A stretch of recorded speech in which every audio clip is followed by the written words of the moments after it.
Lately I've been feeling like that old me.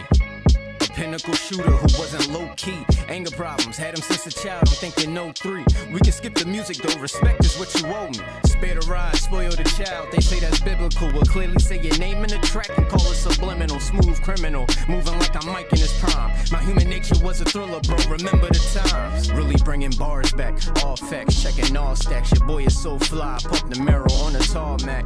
Nice to know that lyricism's being brought back. I put my drive on that resume, that's the Carfax. Keeping my composure while I turn away from evil. Talking crazy been my talent, but I do it for the people, that's facts. I work overtime, I get busy. Overall, it's truly worth it. The music will stick with me, that's real. What Prodigy say? I've been eating. Pardon my aggression, bro, I do this for survival. I'm in my own class, ain't no idols or no rivals. Think it's a game till it's sonic boom, call me Guile. Grown man rapping, I ain't speaking to no child. I'm off for the leash, I ain't get the spazzing in the wild. Revitalized, Philly made punch in the cool style. My prayers have been different, I ain't do it in a while, but let's rap. A lot of y'all said I've been rapping off my anger, that's facts. And others say I dish the ways of Christian rapping, that's cap. I'd rather rap to draw you in, we speaking man to man. Leave you with that gospel transaction, we doing hand to hands. Big dog, rapping with heavy hitters and dope dudes. Your dream shake, look like Elijah Wine with the post moves. Lyrics been explosive in they Jericho Tower. Hit the corner with C4, took me 48 hours, hit the link. I've been in more pockets than a pair of Jabars. Where I'm from, a holy roller mean they air out your car. Seen a snake amongst the staff, was I seeing Jafar? My locomotive passed, now I'm raising the bar. North. I'm only here cause I'm lyrically skilled. I can't help being aggressive, I'm from Philly for real, it's cute.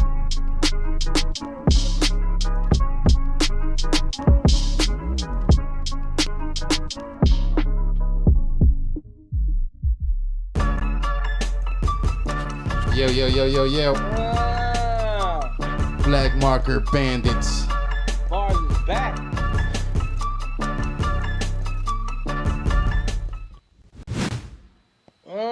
What's good, Solo? By the time you put some hard something in front, you know what I mean? Didn't I tell you? Didn't I tell you? You talking shit if I don't? By the time you put something hard in the front, boy. I always put something hard in the front. What are you talking about? Don't get mad. Don't be. Change that conversation. You crazy.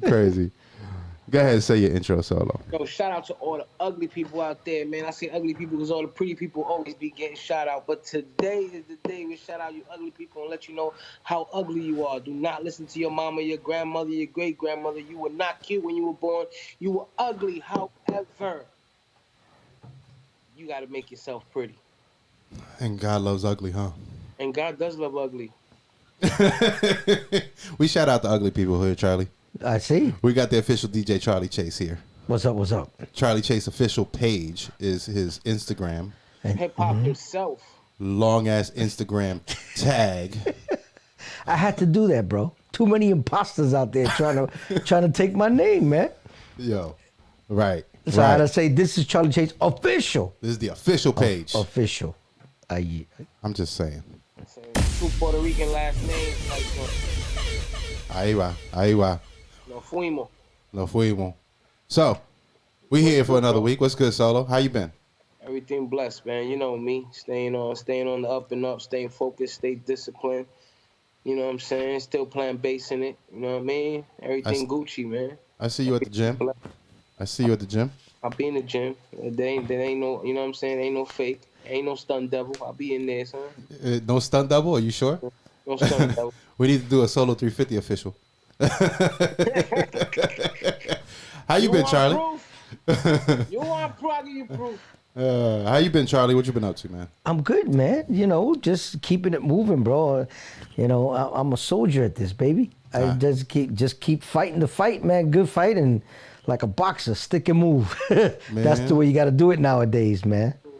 Charlie be rocking with us at the Lagoon, bro. That's right. That's team right there. That's family right there. That's the 1-2 punch. I heard it be popping. Yeah, man. Oh yeah. They was out there in the cold with umbrellas. Right. In February, bro. Right. If you into the geriatric crowd last week was the place to be. Oh yeah, last week was the geriatric. But that was in Waimamo. Yeah. That was the different lagoon. That was West basically Sun City, right? The Yeah. retirement community. But yo, they came out, they represented, they danced, they expressed. There was this one lady that danced all night. All night, bro. All night. And Abuela. Yeah, man. All Great. night, bro. She just did not stop. She was just I gotta going go and find me going. one of OG, son. I gotta go find me one of them. Charlie knows where they at. A sugar grandma. Oh, wow, yeah, sugar grandma. There you go. There you go. A 401k grandma, A 401k grandma. Well, the 401k is almost here. Yeah, I can't wait a couple years. I gotta go now. Yeah. You got a crazy week. No, chilling, man. Hasn't been the greatest week, but I've been good. I've been working, keeping myself busy, keeping my head busy, staying in the gym, staying away from my crabbiness right now. I've had a crabby week. I've been a crabby guy this week. I'm not gonna lie. I'm not the type to call you up when I see your post, but you know what I'm saying. I notice things. I'm going through shit. I pray for you. Yeah, well, I appreciate the prayers. I appreciate the prayers. That bald hair looks shiny though, so it must be something really be popping.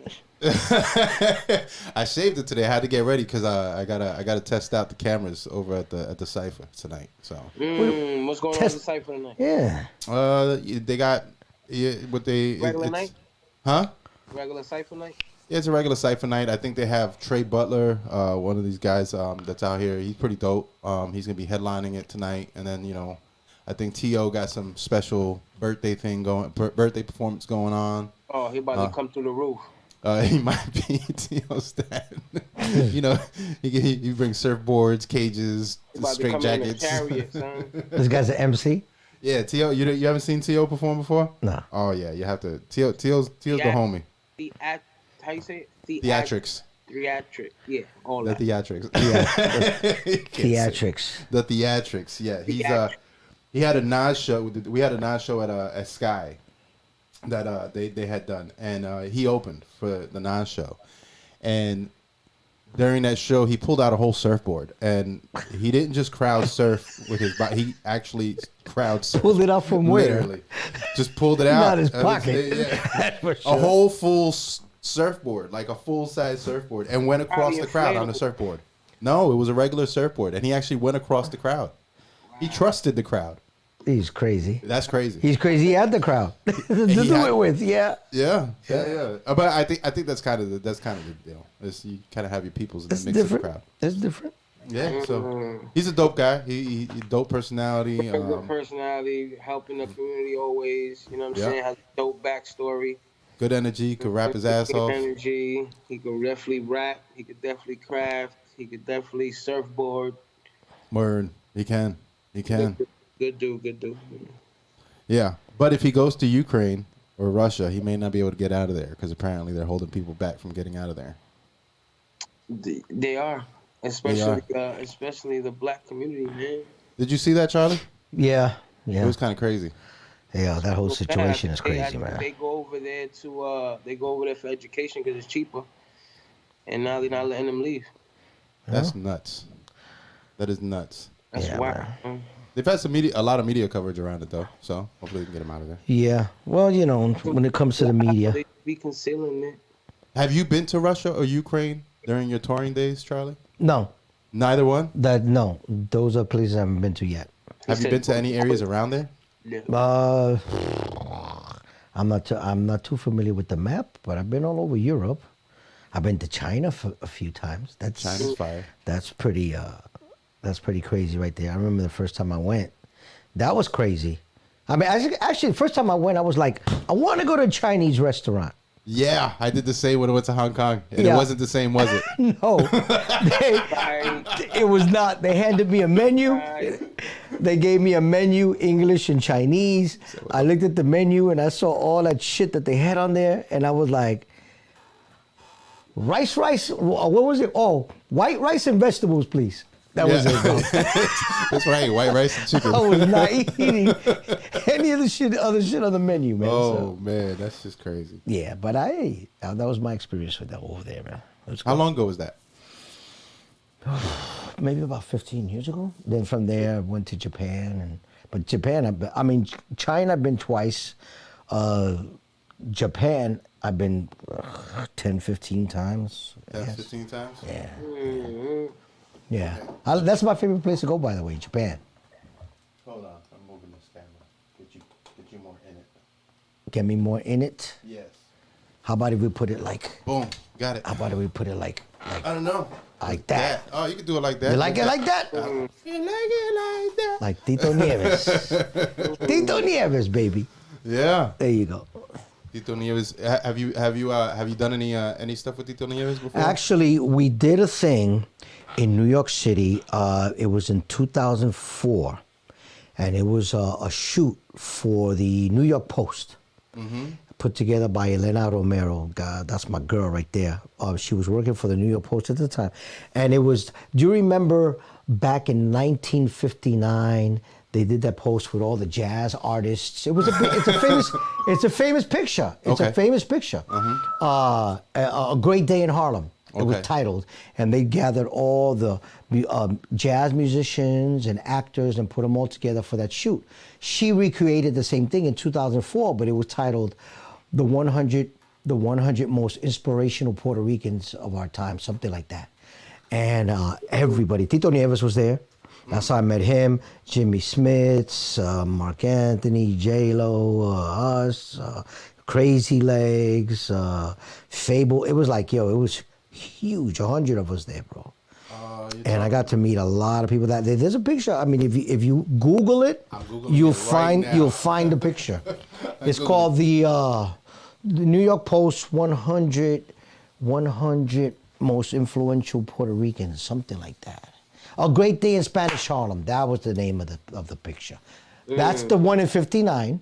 That's the one in 59? That's the one in 59, Hold on, right? I'm going to show you solo so you can see it too. If you look closely, I'm at the top. At the top. No, I'm kidding. I'm not in the one in 59. I was born in 59. He's like, I was born. I'm not that old. Let's say Right. See, Right. That's crazy. That's history right And then if you look at the one called A Great Day in Spanish Harlem, then you see all of us there. A Great Day in Spanish Harlem. Yeah. Great Day in Spanish Harlem. Even, what was the Supreme Court Justice? What was her name? She was there too. I forgot her name. Man, there were so many of us there, bro. What a day. That was a great day. I took a lot of pictures. Lisa was there. It's like, man, there were a whole bunch of us there. Oh, there it goes. Yeah, that's it. Right A there? Great Day in Spanish Harlem. Now, Is that Joe? to defend, Joe was there. So I got you. Yeah. Now, if you notice, in my defense, you see me way in the right-hand corner on the bottom. See me down there? Yep. Yeah. Okay. I'm a fat bitch in that picture, right? Look how freaking fat I look. I'm not gonna lie, I was heavy, but I was not that heavy. The thing was the lens that they used was that The fisheye lens. Yeah. And I happened to be at the corner where it made things bigger. So you look bigger than what you actually So I look are. bigger than what I am. You see me there in the corner, bro. That's me, man. That is crazy. Yeah, so that's how I met Tito Nieves, man, at that day there. Man, we took pictures together and everything. Jimmy Smith. Oh, even Geraldo Rivera Geraldo was there Rivera. too. Yeah. I got to Oh, chop it up with him. I got to chop it up with him for a bit, yeah. Yeah, that's crazy. Walter Mercado wasn't up in there. That would have been weird. That was one weird cat right there, boy. Walter. Walter Mercado. Walter was like everybody's Spanish uncle in the house, huh? Dude, he passed away recently, and it was a big It deal. was a big deal. What? Everybody felt that one. Yeah, he passed away, what, a month ago or so? Like 2 months 800 ago? years old, huh? It seems that way. That was a big deal. That's all you heard. Oye, oíste de Walter. That's all you heard. Oíste de Walter. Yeah. That's crazy. That is crazy. Mm-hmm. Talking about some throwback stuff. They're about to bring back Yo MTV Raps. They're bringing Why? back. They got new hosts. He said, "Why?" Why? Is that, I don't even know if it's going on MTV too, because Paramount bought it. Paramount bought it. Yeah. It's the battle rapper Conceited and DJ Diamond Cuts are gonna be the hosts. Diamond Cuts on that joint too. Yeah, Really? yeah, they're bringing it back, bro. People are asking for it. I think they should just. How long you think that's gonna last? It all depends on what they're broadcasting. You know, if it's something, I mean, of course, it's going to be something that's up to date and stuff. I don't. That's an interesting question, man. I really, I have nowadays, bro. There was a time when I can pick and choose shit and it would be all right. Now it's like, if I hate it, it's going to be a hit. That's basically Somehow it works that way, right? Yeah, if I hate it, it's a fucking hit. So yeah. So it might just work. Yeah, it might just work. It might just work. That's crazy. Did you buy the new stem player for Kanye's Donda too? Nah. No, you didn't spend money on that. No. Well, apparently I saw the documentary. That was pretty interesting to me. They got episode 3 now. I didn't finish watching episode 3, but I got through 1 and 2. Yeah. That's a fact. Now, have you met Kanye in your travels? No, not yet. No, not yet. Now, when you watch this documentary, was there a lot of things as your music? Because what people may not know, like people know DJ Charlie Chase, but they don't always associate that with the fact that you do produce a lot. Mm-hmm. Like, and that's from what I understand, that's a lot of your heart is in production itself and creating. As a producer, watching him move and watching his ascent through that documentary, was there anything there that felt familiar? The struggle. Yeah, that felt familiar. You know, it's like I kind of, if you think about this for a second, man. You know, I'm a Latino in hip hop. Mm-hmm. You know, now that's common and blah blah. So what? Not from when I started. You know what I'm saying? That was a big deal. That was a big deal, good and bad. Mm-hmm. You know, so it was a struggle for me to just get accepted and get into certain places, and for people to even just give me the time of day. It was like, you know, I had to more prove myself than anything. You know, they just weren't, not like today, you know, my name is established. Like back then, it's like, yo, you know, so what the fuck do you do? Who's this guy? Yeah, you know, it's like, and I was getting the heat. You know, I always say this in my story. I always say it that I didn't just I was getting heat from the black people. It's like, yo, go back to your fucking congas and cowbells. That was literally one of the questions I have for you today was, did you experience any racism growing up? I mean, I know you said it was hard for you to get in, but was it harder for you to get in because of the craft? They didn't know that your craft, or it was hard to get in because of you were Puerto Rican? That was always the first thing, the Puerto Rican part. They didn't. That was secondary. The craft was what shut them up. If you get what I mean. When they saw what I was doing. I seen some of the fly pictures of your outfit. The outfits back in the day, you know what I'm saying? I said, it can't be the outfits. You know what I'm saying? Because he was hitting them 2 turntables with, you know what I'm saying? Like he was going to church on Sunday. He was looking right. Right. Nah, the thing was, it was always race. When I was doing it, they weren't, I'm not gonna, they how can you say this? They give me the credit for being the first Puerto Rican in hip hop as a DJ, right? But there were a lot of, I take the credit for being the first Puerto Rican to break out. Right. You know, there was a whole bunch of us doing it, but I was the one that had the most talent. I was the one that had the most everything that stood out from everyone else, that gave me the advantage over everybody and was the first to do it.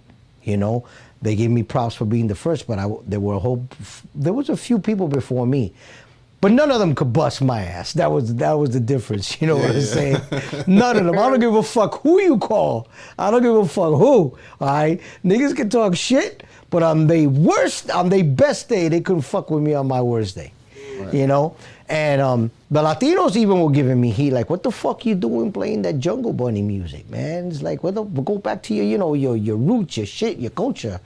So, you know, when I was getting heat from both sides, I did like the horse pearl, put on the blind and said, fuck you, and went about my business, man. And that was history. Yeah. Now, there were and that's one of the debates that I've seen go on a lot, is whether Latinos were there from the jump. Mm-hmm. And you know, a lot of people have spoken out about this. I think there was like a clip from Busta Rhymes, even like where he was like, Latinos were there from the jump, and Spike Lee. Spike Lee has jumped in and said the same thing. Yeah. Shout out Justin and Danny in the chats, by the way. Salute, King, salute. But But yeah, so there's been a lot of debate back and forth. I've even been online, and I think I've told you this before, where people have told me, I've been like, well, what about Charlie Chase? Because they always throw Cold Crush Brothers in there, and I'm like, Charlie Chase is like light skinned Puerto Rican. And they're like, no, he's black. What are you talking about? You don't know. That shit happened to me. Yeah. I'll tell you the story. Me and Tony Tone, who was my partner at the time, he was the other DJ in the Cold Crush. Before we started the Cold Crush, he was down with my crew, and we were always going to parties and everything. Tony was the one who actually introduced me to Bambaataa and Flash and the rest of those guys, right? So we would go to parties, and I'm Hispanic, Tony Tone's black. They know about Charlie Chase. They know about Tony Tone. The Cold Crush had just kind of started creating a buzz. They already knew about who I was in the tapes. So we get to a place, and they say, yo, Tony Tone, Charlie Chase in the house, right? So people will walk up to him, yo, Chase, because automatically he was black. So they heard the tapes, they heard how I was rocking, they saw how I was just busting niggas' ass, and they thought right off the cuff that Charlie Chase was black. So when they saw Tony, they were giving him props, and they were like, yo, Charlie Chase, and he was like, nah, I'm Tone, that's Charlie Chase, and niggas was looking at me like, that's Charlie Chase. No, nah, exactly. They were like, nah, stop fucking with us, Joe. But and that happened a lot, and people didn't. You got to remember this. There was no internet. There was no phones, no phone cameras, none of that shit. Everything was phone and cassettes. Right. So you couldn't see a Hispanic rocking shit on a cassette. But you could hear Hispanic rocking shit with 4 black MCs behind them. So automatically you think the DJ was black. Right. And that was what everybody thought. That was the misconception. Yeah. And you guys didn't just do like music. Y'all ended up being in films, right? Yeah. And stuff like that. What was Wild Style? Another one called what was it? New York, something like that. We were in a few movies, but the one that propelled our career and gave us the most shine was Wild Style. Now, how was that experience? Like, I mean, you were young at the time, right? How old were you? 1981. I think I was like 21. So let's face. I was born in 81. Be careful, bro. I might be your dad. Now I'm fucking with you. I'm fucking with you, bro. Yeah. So it was 1981. Mm-hmm. And that film was when Charlie Ahern approached us. He had just heard about us through Fab Five Freddy, because Fab Five Freddy at the time, he was making his moves in the Village, down in the Lower East Side. He had a name for himself doing these little private independent films. And Charlie Ahern, the director of Wild Style, was known for doing karate movies. His thing was karate films. So he met Fab Five Freddy. Fab Five Freddy was like, yo, you gotta come hang out. There's this new thing coming up called hip hop. It's brand new. It's like, literally, they were like, it's coming up. It was like that freaking long ago. And Charlie Ahern came to a performance. He saw us do our thing. He saw Grand Wizard Theater do the thing, flashing them.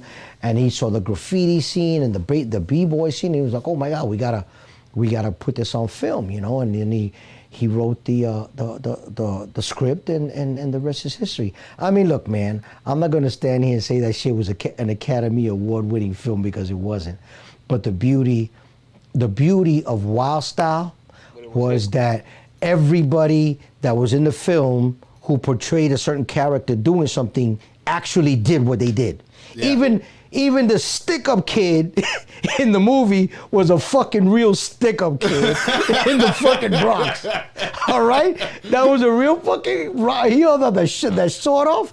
That was a real stick-up kid from the fucking Bronx. Everybody did what the fuck they did there. And that was the beauty of the movie. And that's why it's such a cult classic, because it's like, the storyline is busted as hell. But, yo, it's you're not going to find another movie like it.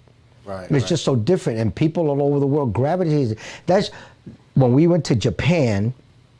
We did one of the biggest concerts. It was called the World Sports Fair, and out there I'll be honest, 50,000, 60,000 people out in the crowd. I don't even freaking remember. It was in a huge field. It was crazy, man.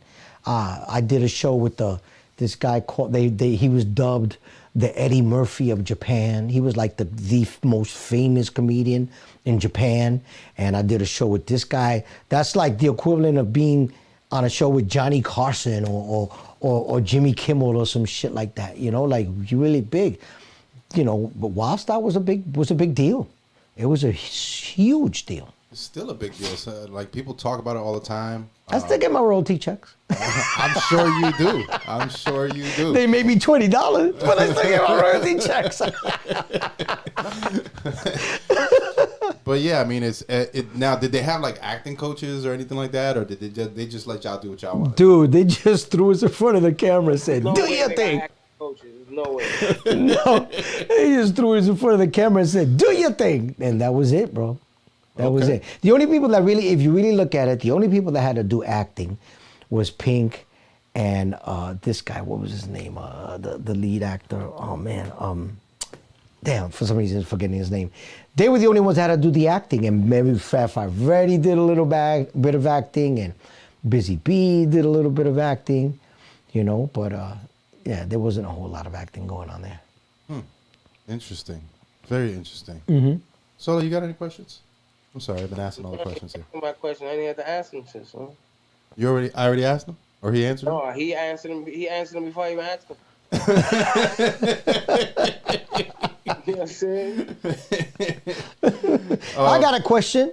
Do you get a lot of slack in Tampa for wearing an LA cap? Nah, actually, No? This ain't even my hat. I just think I couldn't find mine, so I grabbed the first one out of my man's closet. Okay, that's my question of the day. I'm done. Now the clothing styles that y'all had back then, very fashionable, sir. Did you actually dress like that, or was that just for the show? That's a good question. Because sometimes, you know what it was with us? And Kaz was the one to blame for that shit. For us, the show never ended. You know, it's like we would go out and dress the way we did the entire time. We were like dressed like that. I can't say the entire time, because I didn't always agree with a lot of stuff they wore. Like, for example, if you're talking about later when we wore the leather and the stuff like that, once in a blue moon we go to an event and we'd wear that stuff, you know. But there was always a conflict with me and the group when it came to the dress, because they wanted me at the beginning. They wanted me to wear gazelles and mock necks and Kangos and British Walkers and all this shit at the time. Huh? What's wrong with the Kangos and the gazelles? That was not my style. Oh, You know what I'm saying? I didn't want to wear that shit. That wasn't me, bro. Nah, my shit was fucking a DA, you know, with the nice suit, man, and the jewelry and all that other shit. Yeah, you're right. You know, that was my thing, and I didn't want to wear that other shit, man. But the problem I was having, it was 5 of them against one of me, so a lot of times I had to conform. But then I pitched the bitch so many times, man, that they got tired of hearing me bitch, and they're like, okay, we're gonna come to a compromise. It's like, you could wear whatever the fuck you want, and we'll just decide whatever colors we're gonna be, you know, wear. Like, we can all wear red for that day. And you can dress whatever you want as long as you have red on. So that worked for me, man. Interesting. Yeah. Now, you were around during a time that like hip hop was like a baby. Like nobody was really giving it too much credence on, you know, whether it was going to be a thing or not. They probably thought it was temporary at the time. What were the conditions at that time that you felt like really like propelled hip hop forward? To be honest with you, I knew the conditions. At the very beginning, it seemed like it was a popular thing to do. Look, I'm gonna be honest with you. I was doing it because I was getting girls. You know, straight up. I was getting girls. I was getting free weed. I was getting free coke. I was getting free everything at the time, bro. It's like, and it was popular, and it felt good to be popular. But I didn't know where it was going. I didn't know that it was going to become an industry. I didn't know. I'd be lying if I say I did. I didn't know that, but I knew that I was onto something. I knew, I said, I'm feeling like this is going to go somewhere, but I just don't know where. And I'm going to keep doing this. I'm going to keep doing this. And I kept doing it, you know. And then when Rapper's Delight fell and dropped, I said, this is the shit. This is where it's going. Now, mind you, for me, it wasn't a hard transition. It wasn't anything hard to adapt to because I grew up playing in bands for years. I produced a Latin record before I started producing hip hop. Yeah. So it wasn't foreign to me or anything. It was just an easy transition. It says, oh shit, now I could do this with hip hop, you know? And that's when I knew that it was going to go somewhere else. Which, if I'm not mistaken, that's one of your signatures that from what I hear is that a lot of the B-boys talk about that. Mm-hmm. Like you were very popular with the B-boys. Yeah. You still are. Yeah, like, yeah. You say Charlie Chase, B-boys show up. Yeah, because remember, in the early days, there was no records, there was no recordings, they weren't playing hip hop on the air. So what we used to do was they would say, where's the next jam? You know, it wasn't where's the next party, it was the next show, where's the next jam, you know? And at the jams, we'd all play break beats because that was the shit that was popular. We'd take whatever beat we could find. It didn't fucking matter what genre it was. It didn't matter. If the shit was funky, different, or something that can get the crowd moving, I was rocking it. And so were the other DJs. So when I was playing those records, the B-boys would always come because they were always instrumentals. They were always drum breaks. They were always, you know, those types of beats.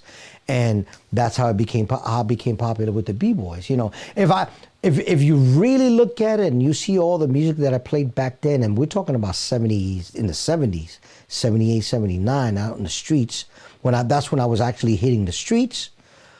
I was probably the first open format DJ because I was playing everything: salsa, merengue, hip hop, rock, break beats, you know, all that shit. I was just rocking it all.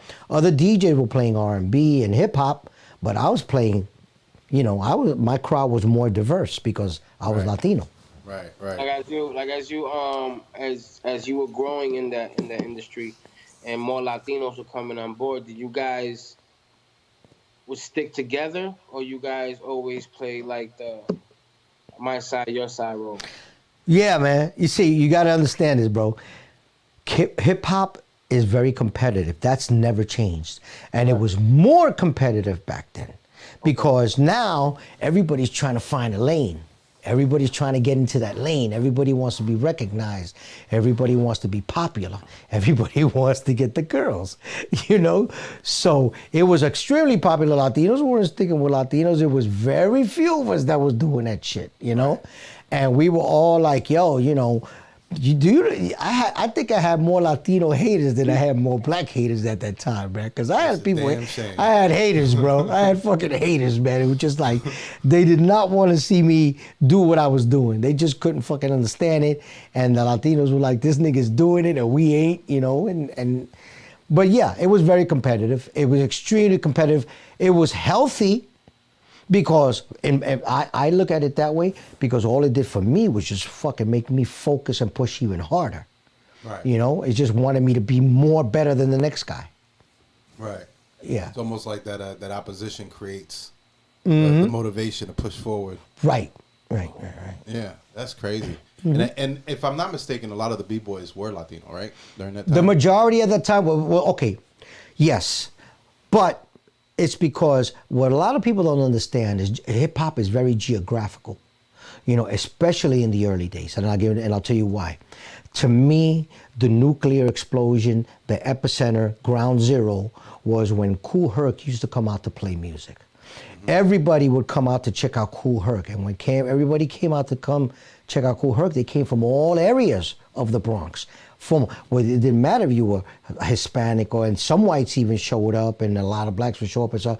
But everybody from all over would come see Herc play, see what Herc was doing, then go back to their respective communities and districts, and then mimic what he was doing and do it there. So if you go to let's say Edenwall or up in the North Bronx up there, where it's predominantly black, then it was the blacks. If you go into my area, where it was 180th and Arthur, where it was all Latinos and predominantly Hispanic, then it was all Hispanic, and so on and so on and so on. Yeah. So in my area, there were a lot of Latinos doing it. You understand? So that's why sometimes when the argument comes up and they say, oh, Latinos weren't involved, it's like, you can't say that. What gives you the right to say that? Your area was ground zero when you weren't everywhere else. You weren't in 100 different places in the city to see it developing the way it was. Right. You understand? So, you know, that argument for me doesn't hold any water. Yeah. You know, when they say, oh, it started here, nah, man, you know, you can never exclude us. Because there's the same way you saw what you saw and you copied and took it home, we did too. Right. You know? And you know, one of the things that has always, and it's weird that I haven't asked you this question because I've known you for a while now, but I've always meant to ask this question to somebody from your era, not to make it sound old. It's impressive that somebody says they know me. No, usually niggas like, we don't know that nigga, no. No, listen. The 90s, or what they call the golden era of hip hop. This was like mine and me and Solo. We lived and breathed the golden era, right? But for guys like you, what was the golden era like? Do you feel like that was a detachment from hip hop? Do you feel like it contributed to hip hop? Do you feel like I know, like when I look now at today's hip hop, I'm kind of like, oh, right. you know. In certain cases, I used to feel like it was a detachment, but because it was changing, it was evolving. Mm-hmm. I didn't know that then. You know, to me, it was a certain way. I guess it was because I had this cookie cutter expectation of what it was supposed to be. Mm-hmm. You know, and when it started evolving and going a different route, because remember when we started doing it, it was all happy, joy, party, all positive. The 90s come in, you know, the late 80s was NWA. They started changing the face of hip hop with the gangster shit, you know, they started coming in with that. And I loved all that hard shit, especially, you know, NWA. But when Ice Cube came out with that shit, with the fucking America's Most Wanted, I was like, oh, because you see, my thing was, I'm a rocker. I love the hard beats and the hard driving raps and shit. So I fell in love with that. I kind of started liking that stuff there. But it was changing. It was always changing. And then it got more hard and it got more real. And it was a little bit hard for me to accept at first because I was so set in my ways. Right. You know? But it helped hip hop. I mean, you know, it helped take it to a new level. Now remember, in the 80s, hip hop was doing so underground, but Run DMC was the one who took it to that whole other level. You know, the ones when they got up and they hit that fucking Aerosmith Walk This Way, that was the shit that's just made it extremely commercial. I was a huge Run DMC fan. Yeah. When it came out. My older brother was actually learning how to break dance over in Central Islip in Long Island. Right. During that time frame. Right. And believe it or not, Run, if you listen to any Run interviews, they credit the Cold Crush for their success, for copying us. Right. I hear Cold Crush everywhere. If it's a documentary, if it's a movie, if it's a news channel talking about the history of hip hop. Right. Like Cold Crush comes up all the time. If you see the movie Brown Sugar, did you ever see the movie? Yeah. At the very beginning when they talk about all the hip hop groups and then our name comes up 15 times back to back, I was like, oh shit, you know. Yeah. That was pretty. I'll be honest, I was pretty impressed. I was on my own dick for like 5 minutes. You know? What do you think made y'all so different? What do you think made y'all stand out so much that people mention you guys so much? You know, and that's a good question, because if you really look at it, we had no hit records. We were the first group to be signed to CBS Records. We were an experiment for CBS Records. They didn't know how to promote hip hop, how to market it. They didn't know how to do shit. They learned from dealing with us. But what was the question? I lost my train of thought, man. What made you guys stand out? Oh, so what made us stand out was our stage show. Our stage show, we were very, very natural on stage. We were entertainers. I come from an entertainment background. I come from an entertainment family. My grandfather was in bands. My father was in bands. I was in bands. Kaz was very natural at it. He was born to be an entertainer. Me and Kaz joined forces, and we came up with a lot of ideas with the rest of the group, and that translated onto the stage. And when people saw the boldness, how Kaz came out, with the shit that he wrote, because Kaz was the one that wrote everything. The other MCs, Kaz wrote for all the MCs most of the time. Like I would say 90% of the time, Kaz wrote for all the MCs. I think Kaz was the first ghostwriter, because he also wrote, he wrote Big Bang Hank's parts for Rapper's Delight, So and he was only 16 years old when that shit happened. Wow. So we were very successful. We had huge stage presence, and we were always innovative and coming up with new, fresh ideas. And these cats that were growing up were paying attention, listening, coming to the shows, wanting to be about Kane, Daddy Kane. He'll tell you how many times he used to sneak out to come watch us, and when he got home, he got his ass whipped because his dad would catch him trying to sneak back in the house. So Daddy Kane is always like, man, I want to be a Cold Crush brother. So I always dub Kane the seventh Cold Crush brother. Oh wow. Yeah, that's my man, Big Daddy Kane. Shouts to Kane. So stage presence. Yeah. Stage presence. You feel like was it right? Boldness. The fact that we went on stage and we just said whatever the fuck was on our mind. And didn't care about it, and no fucks given, and we just, we were. That was it. I think that's, if you really look at it, the fact that we were so honest when we were on stage, and the way we just approach things. Yeah, that makes sense. That makes sense. And how do you you look? I know you do a lot on the production end. Do you prefer DJing, or do you prefer production? Do you prefer the performance side of things? What drives you? That's a good one, man, because they're all my passions. All three are my passions. If I had to pick one, that would be more than anything. I think it's the part when I'm on stage, because when I'm creating it, it's an idea. But when I bring it to the stage, present it, and I see that it's getting kudos or it's being accepted, that's the reward. So I would think it would have to be the DJing part, It's the most rewarding part of the whole process. That makes sense. Yeah. That makes sense. So you've seen it change over time. You see where it's at today.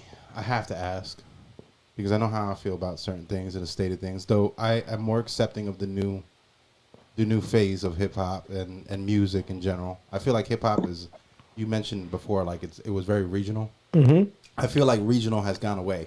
There is no region now. Yeah, right? Yeah, the radio stations are responsible for that. Yeah, so you think so? I know so. I can tell you why. Tell me. Okay. Let's pick a state. MS or iHeart or MS. Pick one of those major monsters, right? Mm-hmm. So they have one guy who programs all the music for all the iHeart stations throughout the country. So that's one person programming all the stations. It doesn't matter if you're in Texas, if you're in Chicago, if you're in LA, or you're in New York, which is, if you look at the map, you see that's all the extremes, right? Yeah. So he's programming all the stations. It's the same sound, the same music, the same everything. And now there is no identity. Hip hop has lost its geographical identity, because there was a time when you heard music from Miami and say, yo, that's Miami music. Yeah. There was a time you could hear music from Texas and say, yo, that's Dallas. There was a time, and so forth, from the West Coast and Chicago. You were able to tell that because it always had a distinct sound. It was always different. That shit is gone now. And why? Because now, since all the radio stations have been vomiting this shit all over the fucking country, everybody hears the same thing now. That's the only thing that they have to look up to. Yeah. So that's what they follow. Yeah. You understand? So yeah. Hip hop has lost its geographical identity. Yeah, I feel like nowadays West Coast sounds like East Coast sounds like Southern. It's like everything blended into different, different regions. And technology has made it so easy for people, for anybody to make records, that now there really is no comparison. Like, and I'm not gonna say names, and I don't like knocking people, because your hustle is your hustle, man, and that's your thing, and I respect it. But people don't know what a garbage rapper is. You know what I'm saying? As opposed to somebody who really got chops. Right. You know, I come from a different era where I can hear shit. I'm like, nah, I don't know about that. And other people are saying, yo, that shit is fire. And you know, and it's not. It really isn't. Well, if you come from where I come from and you see what I'm talking about, you say, okay, I see what he means. You know, this dude is lacking something or whatever. Now, that's the bad side of it. Now, on the good side for these new artists is what they have, what we didn't have back in the day, is that business sense. They got the business sense. They got that shit down packed. We didn't know that. We were too young. We didn't know that. These kids got that business sense of it down packed. I mean, they're making millions and millions and millions from what they're doing. Yeah. You feel like that? You feel like that was that something that you feel like just you guys just didn't know? Do you feel Right. like it was intentionally like No, left out? we didn't know. Listen, I was at the New Music Seminar in New York City at the very beginning. I had an executive from CBS Records asking me about wanting to sign us. I didn't understand how to go about the process or anything, and I directed him to the fucking president of Tough City Records to handle that shit. And we got shit out of it. He got all the fucking everything, and we got shit out of it. Yeah. You know, if I would have known better, which I didn't, I was not because I was stupid, I was uneducated. Now, I know everything about the business, not because I'm smart, but because I got jerked enough times to know, okay, you're not going to do that again. You know what I'm saying? So, yeah. Okay. Interesting solo, huh? Man sense.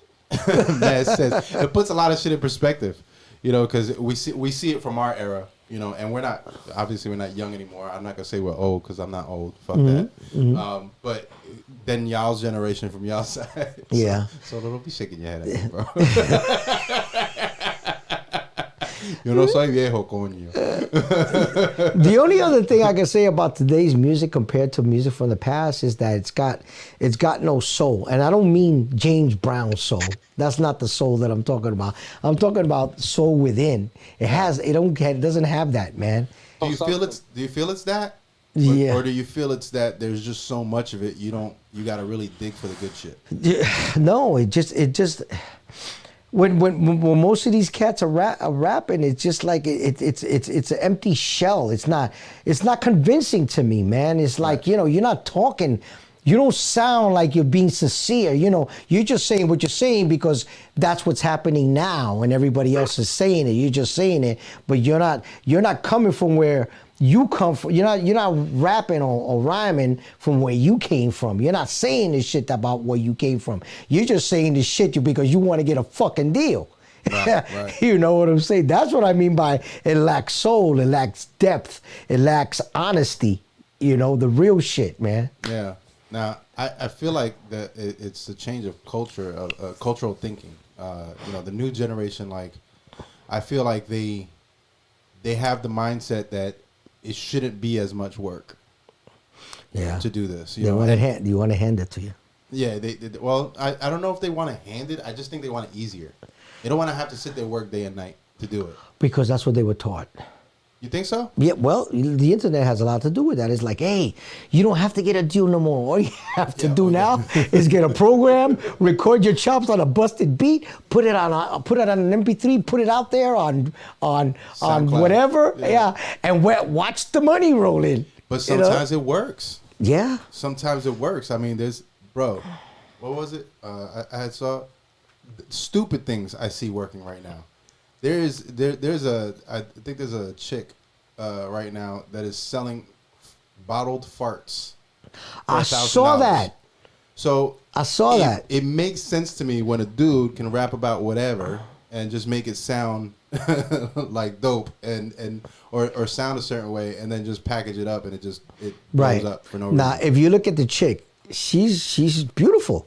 She's a beautiful chick. I pulled it up here. I saw it She's today. a beautiful chick selling bottle. The thing that fucks with me is like, okay, what is she actually doing? Sitting down, squatting down and farting in a bottle, and then quickly putting the cork on it?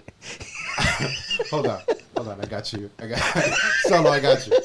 Solo's trying to picture this in his head without picturing it in his head because he doesn't want to picture it in his head, but he does because he's really curious. Because I be thinking of processes.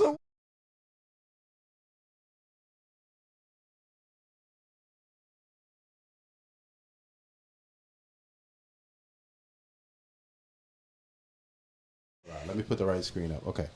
There you go. Here we go. Let's try this. Cutie toot. Cutie toot, bro. One hair for... Bro, this is weird.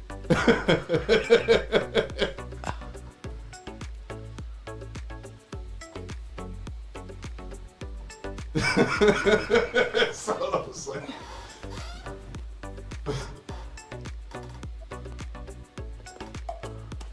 sealed to retain freshness and hand numbered 1 to 1,000. And dated? And dated. With an autograph. I've never seen this before. I heard about it. I saw the girl's picture, but I never saw the video. Horrible. So if that can happen, why can't rappers that rap about nothing happen? And it's happening. It's already happening. Solo, I see you're entirely entertained right now. If a girl can say air in a fucking jar. Bro, like that part didn't come out the can before she set the thin plate on it, man.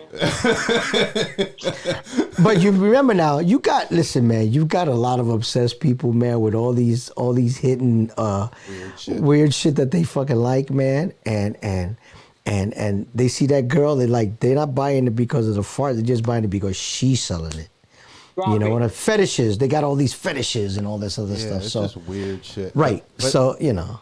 But that's what people attach to, and technology has made stuff like this more accessible, easier to sell, easier to package. And that's what's happening with the music. It's so easy to do now, man. You know? I feel it. A DJ now buys Serato, which is, actually Serato is free. The hardware is what costs. Right. So you get Serato, and now they're a DJ. Now they're a DJ, which was my last question to you. DJing from then to now. You can download the app on the iPhone, son. They have a Serato app? They have a Serato app. They have a Serato app for real? I think so. Okay. That's it. I'm about to retire. That's it. He's like, I'm done. I'm drawing the line. But yeah, so like the DJing game from then to now. I mean, obviously, you know, you had to drag crates, you had to do this. Yeah. So I know that's the obvious difference from DJing. Yeah. But I feel like one of the other jobs of a DJ, and you can correct me if I'm wrong because I'm not a DJ, I'm just around a lot of y'all, is curating music and breaking music. Do you feel like that game has changed? Yeah. Yeah, of course. Everybody doesn't want to take the chance. Me, when I play in places, I always play some shit that you've never heard, and it's a crapshoot. Are they gonna like it? Are they not? But you're not gonna know unless you play the sucker. Right. You know what I'm saying? A lot of these kids, a lot of these DJs, oh my God, they're afraid to get a boo. They're afraid to get that's whack. They're afraid to have somebody do this. It's like they're not real DJs. If you're scared to break music, then you're not a real fucking DJ, man. And they're hell yeah, bro. These DJs are all terrified of that shit because they all want to be middle of the road. They don't want to be accepted. They don't want to ever hear somebody say, yo, this nigga played this and it was whack. Get the fuck out of here, man. That's how we built the business, playing shit that nobody ever heard before. That's kind of how I figured it. Like, you know, when you're breaking a record, you're literally breaking the record. Nobody really knows about it, you know? So that's the whole point. Get them to like it, even when they don't realize they're going to like it. And the DJs usually can connect with people. Like, read a room and figure out, all right, they'll probably like this. Let's see if it works. Yeah, man. That art's been dead a long time ago. I always do it.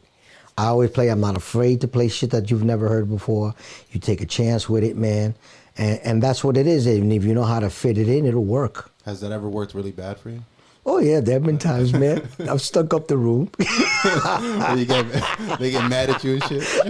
They don't get mad at me. They just go like this. Yeah, you know. But you know what? But my fans and people who come to hear me play expect that from me.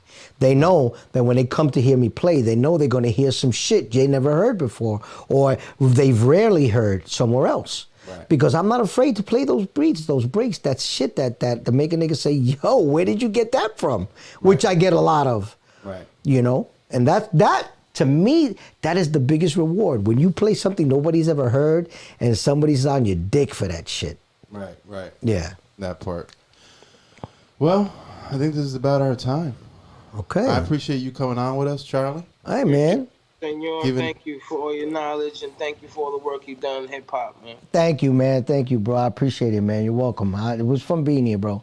At least you didn't ask me the same cookie cutter questions. Everybody. I told you I don't do that shit. That's why you don't see many interviews with me because it's not because I'm like Prince and shit who does I'm too special to do interviews. It's just that a lot of times when I go do these shows or these interviews or whatever, it's always the same questions. I mean, ask me some shit that that really crack the fucking egg open. Ask, coño. You know? Yeah, exactly. Yeah, Some people are scared to do that, I guess. Just like they're scared of breaking records. You see? Yeah. See what I did there? Mm-hmm. Shout out to Q Flow, featuring Potty the Prodigal 215. That's what we played in the first video there. Yeah, pretty fire. So, fire pick. Probably one of my favorites of the ones you picked so far. I know I do this. Yes. Shout out to Eurythmic for the beats at the beginning, and Brixton for our intro beat. And subscribe, Roku app coming soon. We working on that. That's right. And maybe we'll give you. We're gonna be like Biggie, kicked in the door and waved the 4-4. That's right, baby. That's how we're gonna do it. Yeah. See, DJ Charlie Chase kicking some '90s golden days. There you go. Submit your music. Make sure y'all submit your videos. blackmarkerbandit@gmail.com. Make sure you submit so we can get you an interview, and we will not hesitate to deny you, sir. Yeah, we're gonna have Solo draft up that letter. Sir, miss it, whatever you want to call yourself. This guy. You're the problem right now. He's like, I'll be that. All right, y'all. We're gonna close out with Atwaters. He got a new video called "Notice Me" out of Korea. Shout out to Antwater, will you? Yeah. So, y'all stay up, subscribe, share, all that. Peace.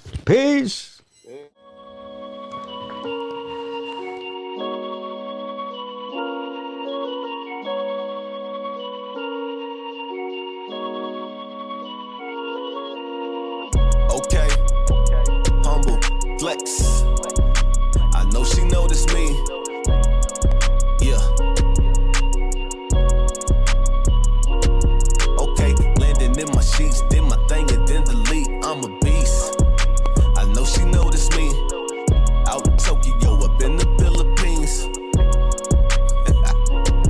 Okay, praises to your Howard shot. You can't name one plaza. I've been all through Asia and I'm still trying to monopolize. Niggas thought that I done died, but I was in the kitchen. Got a new chick, she Korean. We communicating different. I say more go gayo in the taxi. She said pego pa. Jogging jungle shit on Iso right next to the parking lot. The Ajima whipping mata tonga for my chagia. Spitting humble migu chinguda like what you talking about. Easily deceased and beats is natural like Alicia Keys. And I'm stacking currency. I'm on that shit you need to be. Do all this, they say he atheist, so how can he succeed? They ask, do I believe in God? Yeah, I believe in me. Landed in my sheets, did my thing and then delete. I'm a beast, just a humble flex. I know she noticed me. I was getting lit with DJ Juice up in the Philippines, adding pesos to the bankroll. I know you noticed me. Hey, landed in my sheets, did my thing and then delete. I'm a beast, just a humble flex. I know she noticed me. I was chilling out in Tokyo, my DJ Japanese. Fuck you mean, might not know enough, but know you notice me. Hey,